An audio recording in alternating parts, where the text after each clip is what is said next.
ونصلي على رسوله الكريم أما بعد أعوذ بالله من الشيطان الرجيم بسم الله الرحمن الرحيم وإذ غدوت من أهلك تبوئ المؤمنين مقاعد للقتال والله سميع عليم۔ اور جب صبح کے وقت آپ نکلے اور مومنین کو ان کے ٹھکانے بتانے لگے، اور اللہ پاک سننے والے اور جاننے والے ہیں۔ یہاں سے غزوہ احد کا آغاز ہوتا ہے۔ غزوہ احد 7 شوال کو 3 ہجری میں پیش آیا، غزوہ بدر 2 ہجری میں پیش آیا۔ غزوہ احد میں حضرت محمد مصطفیٰ صلی اللہ علیہ وسلم نے بنفس نفیس سپہ سالاری کے فرائض سر انجام دیے۔ آپ نے مومنین کو ان کے ٹھکانے بتائے کہ کہاں کہاں ٹھہر کر جہاد کرنا ہے۔ آپ نے صحابہ کرام سے مشورہ بھی کیا کہ جنگ شہر کے اندر رہ کر لڑنی چاہیے یا باہر۔ اکثریت نے مشورہ دیا کہ جنگ جو ہے وہ شہر کے باہر رہ کر جو ہے لڑنی چاہیے۔ آپ نے اسی کو قبول کیا۔ عبداللہ بن ابی جو منافقین کا سردار تھا، اس نے مشورہ یہ دیا تھا کہ جنگ جو ہے شہر کے اندر رہ کر لڑنی چاہیے۔ مسلمانوں کی تعداد 1000 تھی اور کفار کی تعداد 3000۔ ابو سفیان جو ہے وہ کفار کی طرف سے رہنمائی کر رہا تھا۔ اب یہ ابو سفیان نے اسلام قبول نہیں کیا تھا۔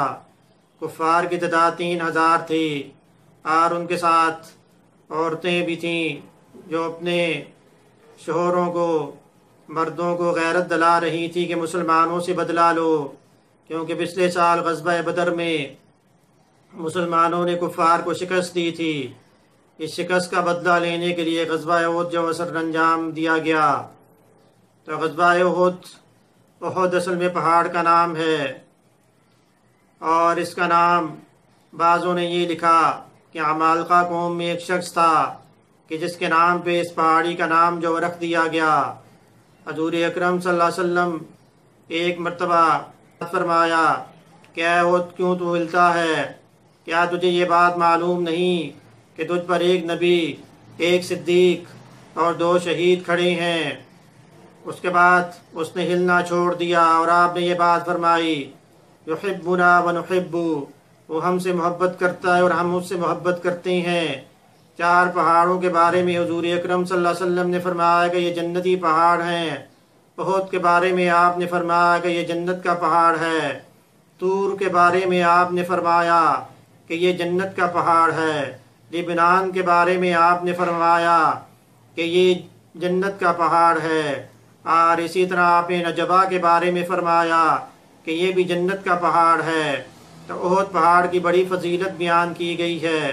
یہ وہ پہاڑ ہے کہ جس کے پاس 70 صحابہ جو ہے وہ مدفون ہیں رضوان اللہ تعالی علیہم اجمعین۔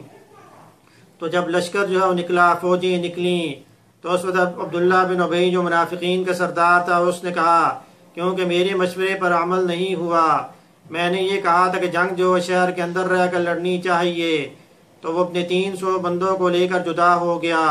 تو حضور اکرم صلی اللہ علیہ وسلم نے ارشاد فرمایا کہ اللہ پاک نے ناپاک کو پاک چیز سے جدا کر دیا ہے، حتی یمیز الخبیث من الطیب، کہ جس طرح آل عمران، سورہ آل عمران کی آیت کریمہ بھی ہے۔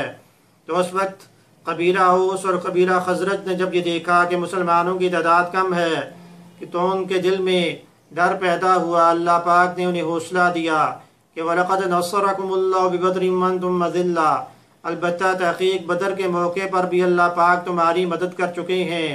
بدر کے موقع پر اللہ پاک نے 5000 ملائکہ کا لشکر مسلمانوں کی مدد کے لیے روانہ کیا، اور اس میں 70 سردار ان کے مارے گئے اور 70 کے قریب قیدی بنا دیے گئے۔ مسلمانوں کو اللہ کی مدد کی وجہ سے فتح حاصل ہوئی۔ فضائے بدر پیدا کر کے فرشتے تیری نصرت کو اتر سکتے ہیں گردوں سے، قطار اندر قطار اب بھی۔ تو حضور اکرم صلی اللہ علیہ وسلم نے صحابہ کو تعینات کیا۔ عبداللہ بن جبیر رضی اللہ عنہ سے آپ نے ارشاد فرمایا کہ درہ عینین پر 50 تیر اندازوں کے ساتھ آپ وہاں پر تعینات ہیں، چاہے کچھ بھی ہو جائے، آپ نے وہ جگہ نہیں چھوڑنی۔ عبداللہ بن جبیر رضی اللہ عنہ نے آپ کے فرمان کو ذہن میں رکھ لیا اور اس پر عمل بھی کیا۔ تو حضور اکرم صلی اللہ علیہ وسلم صحابہ کے ساتھ روانہ ہوئے، اور غزوہ احد میں آپ کے سگے چچا امیر حمزہ رضی اللہ عنہ جو تھے وہ بھی شامل تھے۔ امیر حمزہ رضی اللہ عنہ جو تھے آپ نے غزوہ بدر میں جبیر ابن مطعم کے چچا طعیمہ کو جہنم رسید کیا، ہندا کے باپ عتبہ کو جہنم رسید کیا۔ اسی وجہ سے جبیر ابن مطعم نے وحشی بن حرب سے، جنہوں نے ابھی اسلام قبول نہیں کیا تھا، ان سے کہا کہ اگر آپ امیر حمزہ رضی اللہ تعالیٰ عنہ کو شہید کر دو، مار دو، تو میں تمہیں آزاد کر دوں گا۔ وحشی خود یہ بیان کرتے ہیں، ابھی انہوں نے اسلام قبول نہیں کیا تھا، کہ میں پہاڑی کی ایک چٹان کے پیچھے چھپ کر بیٹھ گیا۔ امیر حمزہ رضی اللہ عنہ جو تھے ایک کافر کو جہنم رسید کرنے کے بعد واپس آ رہے تھے، میں نے اپنا خنجر نکالا اور آپ کی ناف کی طرف دے مارا، جو ناف کے آر پار ہو گیا اور آپ کے لیے جان لیوا ثابت ہوا اور آپ شہید ہو گئے۔ دوسری طرف ہندا نے بھی وحشی سے یہ بات کہی تھی کہ اگر تم مجھے امیر حمزہ رضی اللہ عنہ کا کلیجہ لا دو تو میں اس کو چباؤں گی۔ تو جب آپ کو شہید کر دیا گیا، آپ کی لاش کا مسئلہ وہاں پر بنایا گیا، آپ کے کان کاٹ دیے گئے، آنکھیں نکال دی گئیں، ناک کاٹ دی گئی، جسم کے لاش کے 13 یا 14 ٹکڑے کر دیے گئے۔ ہندا کے پاس کلیجہ لایا گیا، اس نے چبانے کی کوشش کی لیکن وہ چبا نہ سکی۔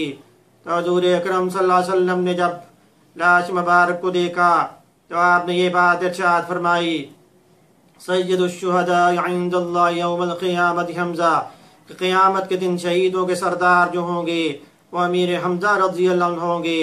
اور آپ نے یہ بات ارشاد فرمائی، انا شہید علی ہؤلاء یوم القیامہ، کہ قیامت کے دن ان کی شہادت کا گواہ خود میں ہوں گا۔ تو حضور اکرم صلی اللہ علیہ وسلم نے انہیں جو ہے وہ شہیدوں کا سردار جو ہے قرار دیا۔ اور اسی طرح عبداللہ بن جحش رضی اللہ عنہ اور سعد بن ابی وقاص رضی اللہ عنہ کے درمیان مکالمہ ہو رہا تھا۔ دونوں یہ بات کہہ رہے تھے کہ ہم دعا مانگیں گے، ہماری دعا پر آمین کہنا۔ تو پہلے سعد بن ابی وقاص رضی اللہ عنہ نے دعا مانگی کہ اے اللہ، کل میں جب لڑتا ہوں تو میرے مقابلے میں ایک زور آور کافر آئے، طاقتور کافر، میں اس پر غالب آ جاؤں اور اس کو جہنم رسید کر دوں۔ تو وہاں پر عبداللہ بن جحش رضی اللہ عنہ نے آمین فرمائی، اور اس کے بعد عبداللہ بن جحش رضی اللہ عنہ نے دعا فرمائی کہ اے اللہ، کل میرے مقابلے میں بھی ایک طاقتور کافر آ جائے، مقابلہ میرا ہوتا رہے، آخر وہ مجھ پر غالب آ جائے، مجھے شہید کر دے اور پھر میرے جسم کے ٹکڑے ٹکڑے کرنا شروع کر دے، میری ناک کاٹ دے، آنکھیں نکال دے، میرے کان کاٹ دے۔ تو سعد بن وقاص رضی اللہ عنہ نے آمین کہنے کے بعد یہ بات ارشاد فرمائی کہ یہ کیسی دعا ہے؟ تو آپ نے کہا کہ بھئی کل قیامت کے دن شہید اپنے ہر عضو لے کر اللہ کے حضور پیش ہوں گے، میں اللہ کے حضور پیش ہوں گا۔ اے اللہ، میں نے تیرے رستے میں اپنی آنکھیں قربان کر دیں، اپنی کان قربان کر دیے، اپنی ناک جو قربان کر دی، اپنی ٹانگ قربان کر دی۔ تو سعد بن ابی وقاص رضی اللہ عنہ یہ بات فرماتے ہیں کہ کل میں نے دیکھا کہ میرے دوست کی دعا جو قبول ہو گئی ہے، شہادت ہے مطلوب مقصود مومن، نہ مال غنیمت نہ کشور کشائی، وہ اللہ کے راستے میں شہید ہو گئے تھے اور ان کی لاش کا مسئلہ بنا دیا گیا تھا۔ دوسری طرف حضور اکرم صلی اللہ علیہ وسلم نے ارشاد فرمایا کہ یہ میری تلوار ہے، کون اس تلوار کا حق ادا کرے گا؟ ابو دجانہ رضی اللہ عنہ جو تھے انہوں نے یہ بات ارشاد فرمائی کہ اس تلوار کا حق کیا ہے؟ آپ نے فرمایا کہ کفار کو جہنم رسید کر دیا جائے، ان کی گردنیں مار دی جائیں اور اس سے کوئی مسلمان جو ہے وہ اس سے شہید نہ ہو۔ تو ابو دجانہ رضی اللہ عنہ جو تھے سر پر سرخ پٹی باندھی اور تنتے اور رکڑتے ہوئے میدان میں گئے اور کئی کفار کو جہنم رسید کر دیا۔ آپ وہی شخصیت ہیں کہ آپ نبی اکرم صلی اللہ علیہ وسلم کے لیے ڈھال بن گئے جب آپ کی طرف تیر آ رہے تھے، آپ نے اپنی پشت مبارک پر کئی تیر جو ہے وہ روکے۔ تو اسی طرح آپ جب میدان میں گئے تو آپ نے میدان میں آپ کفار کو جہنم رسید کرتے کرتے خود بھی آپ نے جام شہادت نوش فرمایا۔ ہری ہے شاخ تمنا مگر جلی تو نہیں، دبی ہے آگ جگر کی مگر بجھی تو نہیں، جفا کی تیغ سے گردن وفا شعاروں کی، کٹی ہے برسر میدان مگر جھکی تو نہیں۔ تو جب عبداللہ بن جبیر رضی اللہ عنہ اور ان کے ساتھیوں نے یہ دیکھا کہ مسلمان جو اس طرح شہید ہو رہے ہیں اور کفار کو جہنم رسید کر رہی ہیں تو مسلمانوں کو فتح بھی حاصل ہو گئی، تو ان کے ساتھیوں نے کہا کہ ہم نیچے جاتے ہیں، دشمن کے ہتھیار کو اکٹھا کرتے ہیں کیونکہ دشمن بھاگ رہا ہے۔ عبداللہ بن جبیر رضی اللہ عنہ نے ارشاد رسول صلی اللہ علیہ وسلم یاد کرایا کہ مت یہ جگہ چھوڑو، لیکن وہ چلے گئے اور آپ کے ساتھ 10 تیر انداز باقی رہے۔ خالد بن ولید رضی اللہ عنہ جنہوں نے ابھی اسلام قبول نہیں کیا تھا، آپ نے موقع کو پاتے ہوئے آپ نے پہاڑی کی عقب سے عبداللہ بن جبیر ان کے ساتھیوں پر حملہ کر دیا اور وہ سارے شہید ہو گئے، اور مسلمانوں کو اس طرح وقتی شکست ہوئی۔ اور ایک کافر نے مصعب بن عمیر رضی اللہ عنہ جن کی شکل و شباہت حضور اکرم صلی اللہ علیہ وسلم سے ملتی تھی، انہیں شہید کر دیا۔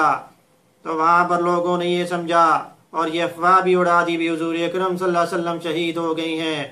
تو کچھ صحابہ نے یہ بات ارشاد فرمائی، جب حضور اس دنیا سے چلے گئی ہیں تو آپ پھر دنیا میں رہ کر کیا کرنا ہے؟